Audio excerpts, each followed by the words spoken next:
যুদ্ধে শত্রুর বিরুদ্ধে আগ্নেয়াস্ত্র, মিসাইল, রকেট সহ নানা ধরনের সমরাস্ত্র ব্যবহার করা হয়। কিন্তু অস্ত্র হিসাবে কালো জাদুর ব্যবহারের কথা কেউ কখনো শুনেছেন? সম্প্রতি ইসরায়েলের বিরুদ্ধে জাদুবিদ্যা প্রয়োগের এমন অভিযোগ তোলে ইরান। ইসরায়েলি গণমাধ্যম জেরুজালেম পোস্টের এক প্রতিবেদনে তুলে ধরা হয় এই তথ্য।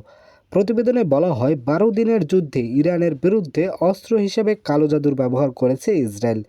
ইরানের বিপ্লবী গার্ড বাহিনীর সমর্থিত গণমাধ্যম জাভান এর সাবেক সম্পাদক আবদুল্লাহ গানজি এই দাবি করেন। সামাজিক মাধ্যমে এক্স এ করা এক পোস্টে আবদুল্লাহ বলেন, তেহরানের রাস্তায় হিব্রু ভাষায় লেখা কিছু কাগজ পাওয়া গিয়েছে। ইহুদি সম্প্রদায়ে ব্যবহৃত প্রতীকসহ বিভিন্ন তাবিজ পাওয়া গেছে, যেগুলো কালো জাদুর উদ্দেশ্যে ব্যবহার করা হয়েছিল বলে দাবি তার। তান্ত্রিকদের সাথে ইসরায়েলি প্রধানমন্ত্রী বেঞ্জামিন নেতানিয়াহুর নিয়মিত গোপন বৈঠক করেন বলেও অভিযোগ তোলেন জাভানের এই সাবেক সম্পাদক। এদিকে আবদুল্লাহ গানজি এমন দাবি রীতিমতো উপহাস করেছে ইসরায়েলের গোয়েন্দা সংস্থা মোসাদ। নেশা করে ওই সাংবাদিক এমন পোস্ট করেছেন বলেও মন্তব্য করেন মোসাদ।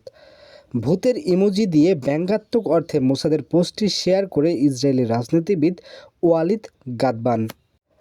এর আগে গাজায় আগ্রাসন চালানোর শুরুতে ইসরায়েলের বিরুদ্ধে জাদুবিদ্যা এবং অশরীরী বিদ্যার চর্চার অভিযোগ তুলেছিল ইরান।